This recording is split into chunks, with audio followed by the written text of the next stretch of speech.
অবরুদ্ধ নিষেধ পর্ব ১৪। লেখিকা তেজস্মিতা মূর্তজা। তোমাদের সঙ্গে রয়েছে আমি, প্রীতম। তো চলো শুরু করা যাক। সেদিনের ঝামেলা মিটিয়েছে হামজা। জয়কে আর ভার্সিটি মুখো হতে দেয়নি।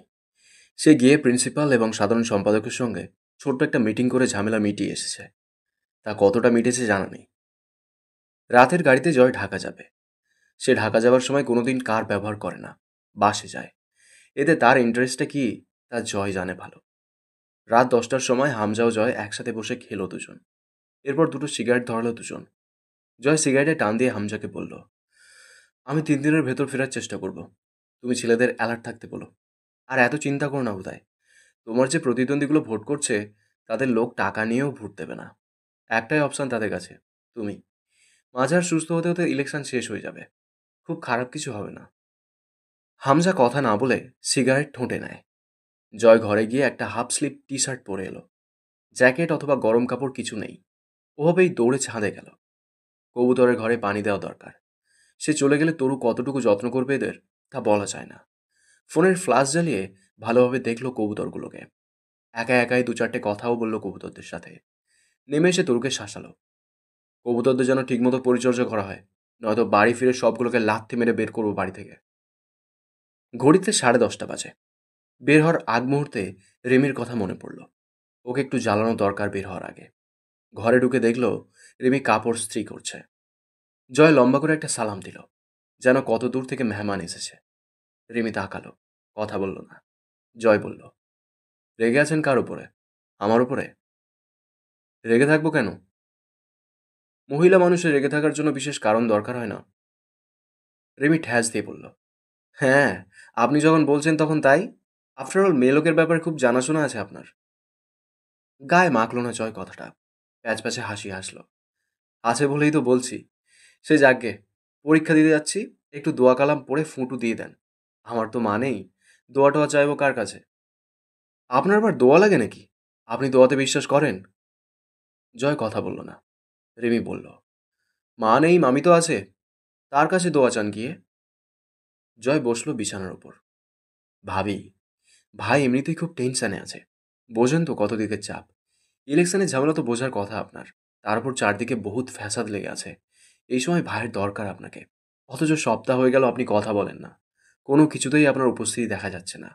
ভাইয়ের মুখের দিকে তাকালেই বোঝা যায় তার ওপর দিয়ে কি চলে যাচ্ছে। এখন খুব করে তার আপনাকে দরকার। আপনি তার বউ। তার পেরেশানি দূর করতে আপনার বিকল্প নেই। রাগ করে থাকবেন না এখন আর। আমিও থাকবো না কয়েকদিন ভাইয়ের পাশে। আপনিও মুখ ফিরিয়ে থাকলে। এবারে গলার নরম স্বর পরিবর্তিত হয়ে জয়ের নিজস্বতা এলো। সমস্যা বা ঝামেলা যদি আমায় নিয়ে হয়, আমি তো আর ক্ষমা টমা চাইবো না, জানেনই। অথবা আফসোসও করবো না। আপনি কিসের আশায় রেগে থাকবেন তাহলে? অন্তত যতদিন বেঁচে আছি এভাবেই চলবে হয়তো। তাই বলে তো আর চিরদিন রেগে থাকতে পারবেন না। তো কদিন আগ আর পিছু, কেননা এখনই ঠিক হয়ে যান। আমি জিনিসটাই এমন ভাবি, যেখানেই আমার অবস্থান তার আশপাশে কিছু না কিছু ক্ষয় হয়ই। এটা আমার নিজস্বতা বলা চলে। মেনে নিন। আসি। ভালো থাকবেন। অকপটে নিজের অশিষ্টতা স্বীকার করে বের হয়ে গেল জয়। হামজা বাইরে গাড়ি নিয়ে দাঁড়িয়ে আছে। সোফার হাতলে ঝোলানো শাল চাদরটা ওড়নার মতো গলায় পেঁচিয়ে নিল। বাস স্ট্যান্ডে গিয়ে দুটো টিকিট কাটলো হামজা। পুরো দুটো সিট জুড়ে একা লাগে জয়ের। পাশে চায়ের দোকানে বসে দুজন ২ কাপ চা খেল। এক প্যাকেট সিগারেট কিনে নিল জয়। ঘাড়ে গামছার মতো ইয়ারফোন ঝুলছে। বাসে ওঠার আগে হামজা জয়কে অন্ধকারের দিকে নিয়ে গেল। এদিক ওদিক তাকাতে তাকাতে জয়ের হাতে চাদরের আড়ালে তার সেমি অটোমেটিক পিস্তলটা তুলে দিল। জয় বিরক্ত হলো। এই শালার কি দরকার? ও আমার হাতে থাকলেই একটা পাপ কাজ হয়ে যাবে। তার চেয়েও বড় কথা, আমি বিপদ ক্ষেত্র থেকে দূরে যাচ্ছি। তুমি থাকবে এখানে। মালটা তোমার দরকার হবে। হামজা গম্ভীর স্বরে বলল, চুপচাপ এটা প্যান্টের বেল্টে গুঁজে ফেল। আমার বাপ হওয়ার চেষ্টা করবি না। আর এটা তোকে পাপ করার জন্য নয়, বরং সেলফ ডিফেন্সের জন্য দিচ্ছে। এই বাসেও তোর সাথে মৃত্যুদূত যেতে পারে। বাসে ঘুমিয়ে পড়িস না যেন। ইয়ারফোনের সাউন্ড হাই রাখবি। পরীক্ষা শেষ করে ১ ঘন্টাও ওখানে দেরি করবি না। সোজা দিনাজপুরের বাস ধরবি। কথা শেষ করে একটা ছোট্ট পকেট ছুরি এগিয়ে দিল হামজা। এটা পকেটে রাখ। ভালোভাবে পরীক্ষা দিস। এসব কোনো চিন্তা মাথায় রাখার প্রয়োজন নেই। পরীক্ষা খারাপ হলে আমার কাছে জায়গা হবে না তোর। সুতরাং সম্পূর্ণ মনোযোগ যেন শুধু পরীক্ষায় থাকে। পাশের জানলা খোলা রাখবি না। আর টি শার্টটাই বা পরেছিস কেন? ওটা সহ প্যান্টটাও খুলে ফেল। খুব গরম পড়ছে তো। পৌষ মাস বলে কথা, চারিদিকে খুব গরম। জয় হেসে ফেলল নির্লজ্জের মতো। জ্যাকেট আনিনি সাথে। আমার শীত লাগে না জানোই তো। কবিরকে বলে দিয়েছি ও সবসময় সাথে থাকবে তোমার। মামাকে রাত বিরাত বের হতে দিও না। হামজা নিজের জ্যাকেটটা খুলে ফেলল। জয় নিষেধ করার সাহস পেল না।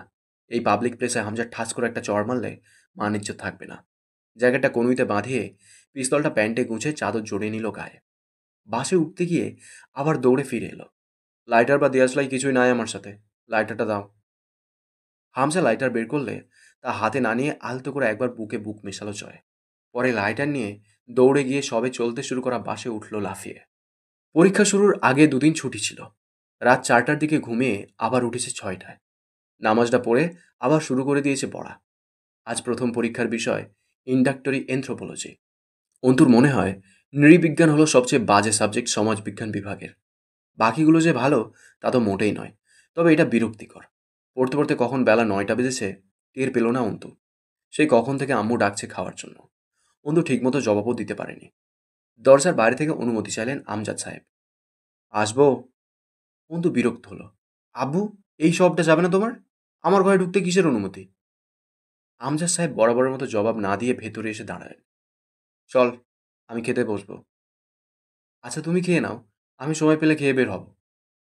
আমি খেতে বসবো। আব্বু, আমি পরে খাচ্ছি, ক্ষুধাই লাগেনি, মানে রুচিই পাচ্ছি না। ধমকে উঠলেন আমজাদ সাহেব। কিন্তু আমি এক্ষুনি খেতে বসবো। অন্তু হার মারল। তাকিয়ে থাকলো আব্বুর দিকে। ঘিয়ে রঙা সাল জড়ানো লম্বাটে চেহারা, চাপ দাড়িতে মেহেদি। আমজাদ সাহেব জিজ্ঞেস করলেন, তাকিয়ে আছিস কেন? একটু বসো তো আব্বু। ছিটিয়ে থাকা বই খাতা সরিয়ে দিল অন্তু। আমজাদ সাহেব বসলেন। জিজ্ঞেস করলেন, এভাবে চেয়ে আছিস কেন? কি হয়েছে?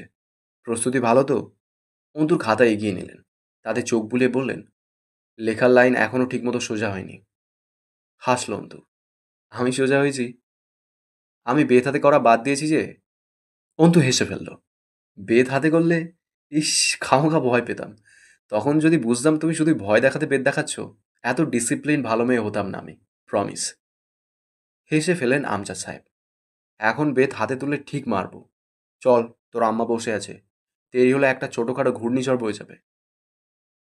একটা প্রশ্ন করব? না, আগে খেতে চল। ধান্দাবাজি আমার সাথে না। না খেয়ে পরীক্ষা দিতে যায় কেউ? অন্তু চেয়ে রইল কিছুক্ষণ আব্বুর দিকে। চোখ দুটো সজল হয়ে উঠল। অল্প পানি ছলছল করে উঠল। হুমায়ুন আহমেদ বলেছেন, হিমুরা পকেটে টাকা নিয়ে ঘোরে না। অন্তু সেটাকে নিজের মতো করে বলে, অন্তুরা কান্না করে না। কথাটা বলে আবার নিজেই হেসে ফেলে। আজও একবার নিজেকে কথাটা বলে গলাটা কড়া করার চেষ্টা করল। আব্বু, সবার আব্বু তোমার মতো হয় না, তাই না? কথাটা অভিযোগের সুরে পড়ল। অথচ আমজাদ সাহেব বুঝলেন তার মেয়ে প্রতীকী অর্থে কথা ঘোরাতে জানে আবেগ লুকিয়ে। বুঝে হাসলেন আমজাদ সাহেব। পাগল মেয়ে, ভাব সবারই সেরা হয়। আমি জীবনে বিশেষ কিছুই দিইনি তোকে, শুধু নিজের কর্তব্য পালন করার চেষ্টা করেছি।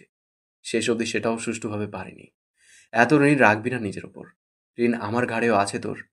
আমার তো মা নেই, তোকে মাঝে মধ্যেই মা মা বলে ডাকি।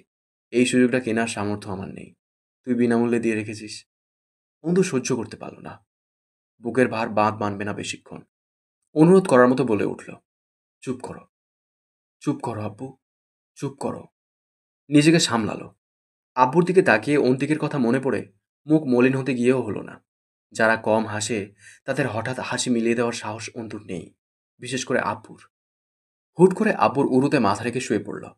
এভাবে ছোটবেলায় সে আব্বুর উরুতে মাথা রেখে পড়া শিখত আব্বুর কাছে।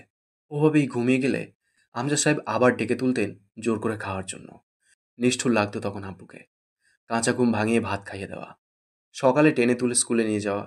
অন্তু রাস্তাটা কোনোদিন আব্বুর হাত জড়িয়ে ধরে পার হয়নি, একটা আঙুলের মাথা ধরত। তার বক্তব্য ছিল, পুরো হাত ধরলে সে আব্বুর ওপর পুরোপুরি নির্ভরশীল হয়ে পড়বে, নিজের ওপর আত্মবিশ্বাস হারিয়ে ফেলবে। কিন্তু তার নিজের ওপর বিশ্বাস হারানোর নয়, আব্বুর সঙ্গে তো ছাড়ার নয়ই। আমজা সাহেব অন্তুর উস্কো খুস্কো চুলে আলতো হাত রেখে বললেন, চল, খেয়ে নেই, তোর মা আজ বাড়ি ছাড়া করবে আমাদের। হঠাৎই নিজের জীবনে আব্বু সত্তাটার সমস্তটুকু উপস্থিতি যেন বুকের ভেতর একথলে তরল আবেগ হয়ে জমেছে। ভার অনুভূত হচ্ছে বুকের ওপর সেই তরল। চোখ ফিরিয়ে নিল। বই খাতা গোছাতে গোছাতে আনমনে নিজের স্বভাবসুলভ দৃঢ় গলায় বলল, আব্বু, তুমি কোনোদিন আমায় রেখে চলে যেও না। আমি একদম ফুরিয়ে যাব, বিশ্বাস করো। এই দয়াটুকু করো আব্বু। তুমি নিষ্ঠুর হয়ে না আমার ওপর। তোমার যার হলে আমার সঙ্গে নেবে প্লিজ। আমি আত্মনির্ভরশীল, কিন্তু পুরোপুরি নয়। তোমার আঙুলের ডগা আঁকড়ে ধরার ওইটুকু তো ফাঁকা। এই চলমান পৃথিবীর ভারী পৃষ্ঠনে একা টিকতে পারার সাহস জোটাতে পারবো না কোনোদিন। তোমার আঙুলটাকে সর্বক্ষণ খুব দরকার আমার। অন্তু কোনোদিন এভাবে বলেনি। আজও বলছে তো বলছে যে স্বরে, সেই স্বরে মানুষ মানুষকে শাসন করে। স্বর নরম নয়, নমনীয় নয়, হুমকির মতো শুনতে লাগলো। আমজাদ সাহেব চোখ বুজে হাসলেন। হাই স্কুলের প্রবীণ প্রিন্সিপাল একবার বলেছিলেন, বুঝলে আমজাদ, অন্তু হলো তোমার ফটোস্ট্যাট কপি, কিন্তু বোধহয় মেশিনের গড়বড়ে ছেলে না হয়ে মেয়ে হয়ে গেছে। দুজনের সম্পর্ক একদমই সেই সকল বন্ধুদের মতো যারা কোনোদিন বলেনি আমরা কিন্তু বন্ধু দুজন। কেউ বলেনি বুকটা ফেঁড়ে দেখ, তোর জন্য কতটা জায়গা রক্তে ধুয়ে পরিশুদ্ধ করে রেখে দিয়েছি, শুধু তোর জন্য। পাগলের মতো কথা বলিস না অন্তু। কেউ চিরকাল থাকে না, যিনি থাকবেন তিনি তোর রব। আমি কেবল মাধ্যম একটা, আর তুই আমার আমানত। এই ক্ষণস্থায়ী সাক্ষাতে এত মায়া লাগাতে নেই অন্তু। মায়া মূর্খদের দেহে পরজীবীর মতো বাস করে, শুষে শুষে খেয়ে ফেলে তাদের জীবন রসকে। তুই তা নিজের ভেতরে রাখবি না। অন্তু নিজের উপর বিরক্তিতে নাকমুখ কুঁচকে শক্ত গলায় বলল, আব্বু, হুট করে এত বুকে হাহাকার লাগছে কেন বলো তো? অন্তুর ওপরের খোলস বা নাটককে এড়িয়ে ভেতরটাকে আমজাদ সাহেব শুষে নিতে জানেন। অন্তুর দিকে তাকিয়ে সেই দক্ষতা প্রয়োগ করে বললেন, আমি যতদিন আছি তুই আমার পাখার নিচে সুরক্ষিত। আমি না থাকার কালে যা আসবে তোর উপর, তার দায় আমায় দিস না। সাধারণ এক মানুষ হয়ে এত ওজন বয়ে নিতে পারবো না আমি। অন্তুর হাতটা শক্ত করে চেপে ধরলেন তিনি, যেন অদম্য এক সাহস তিনি অন্তুর ভেতরে প্রবেশের চেষ্টা চালালেন। আমিও থাকবো না চিরকাল, কিন্তু তোকে নিজের জীবদ্দশা কাটিয়ে তবে রবের কাছে ফিরতে হবে। জীবন একটা চক্র, জীবন একটা রণক্ষেত্র। সেখানে তোর হাতিয়ার হলো আত্মবিশ্বাস, আর ঢাল তোর ধৈর্যে। এই দুটোকে সবসময় শান দিয়ে পিঠে সজ্জিত করে রাখতে হবে। মনে রাখবি, ধৈর্য নামক ঢালটা যেন বেশ পুরু হয়, ছোটখাটো আঘাতে তার কথাগুলো ছিটকে না যায়। যে পথে পা বাড়াতে চলেছিস, এই সমাজ তোকে ভালো রাখবে না অন্তু। ভালো থাকাটা ঠিক আমারও পছন্দ নয়, কারণ যেখানে এই জগৎ সংসারে ভালো থাকার একমাত্র অপশানটা হলো অন্যায়ভাবে জীবনযাপন, সেখানে ন্যায়কে অবলম্বন করে ভালো থাকতে চাওয়ার বোকামি আমি করিনি। তাই তোকেও আর বাধা দিইনি এই দুর্গম পথে এগিয়ে যাওয়ার থেকে। আমজাদ সাহেব হাঁটতে হাঁটতে বললেন, সবসময় মনে রাখবি, যা ঘটছে তা ভয়ঙ্কর নয়, কারণ তা তোর সামনে রয়েছে। সেই অনুযায়ী ব্যবস্থা নিয়ে তা মোকাবিলা করতে পারবি তুই। কিন্তু ভবিষ্যতে যা ঘটবে তার সম্বন্ধে তোর কিঞ্চিত ধারণা নেই। সুতরাং সেটা হলো বেখবরে উঠে আসা তাণ্ডবপূর্ণ ঝড়, যার পূর্বাভাস বা সচেতনতা নেই তোর কাছে। আর যার সম্বন্ধে জানিস না, তার বিরুদ্ধে ব্যবস্থা নেওয়া যায় না, তাই সেটা ভয়ানক। অর্থাৎ ভবিষ্যতে যা আসছে তার তুলনায় সামনে থাকা বিপদ খুব নগণ্য, দুর্বল একটা ফাঁড়া মাত্র। ভবিষ্যতের অজানা বিপদের চেয়ে এটা দুর্বল, আর এই দুর্বল বিপদের চেয়ে তুই বহুগুণ শক্তিশালী, বহুগুণ। অন্তুকে ভার্সিটি পৌঁছে দিতে বের হলেন আমজাদ সাহেব। অন্তু আজ অব্দিও কোনোদিন আব্বুকে ছাড়া কোনো ছোটোখাটো পরীক্ষাও দিতে যায়নি। স্যান্ডেল খুঁজে পেলেন না। পরে দেখলেন অন্তু তা পরিষ্কার করছে একটা কাপড় ঘষে। গম্ভীর হলেন আমজাদ সাহেব। তোকে নিষেধ করেছি না এসব করতে? স্যান্ডেল পায়ের জিনিস, তা আবার ঘষে মেজে পরিষ্কার করার কি আছে? সুফিয়ানা ভালো না, তুই আর কোনোদিন স্যান্ডেল পরিষ্কার করবি না। অন্তু পাত্তাই দিল না। রাস্তার ধারে দাঁড়িয়ে রইল রাস্তা পার হওয়ার জন্য।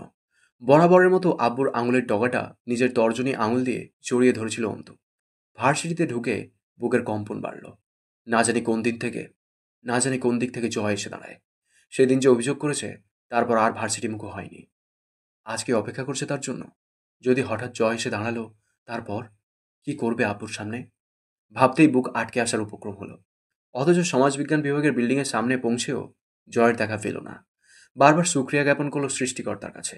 সেদিনের অভিযোগ কাজে দিয়েছে। আমজাদ সাহেব ফাইলটা অন্তুর হাতে ধরিয়ে দিয়ে কিছুক্ষণ উপদেশ দিলেন, যেন অন্তু কিন্ডার গার্ডেনের শিক্ষার্থী এবং সে যাচ্ছে পরীক্ষা দিতে।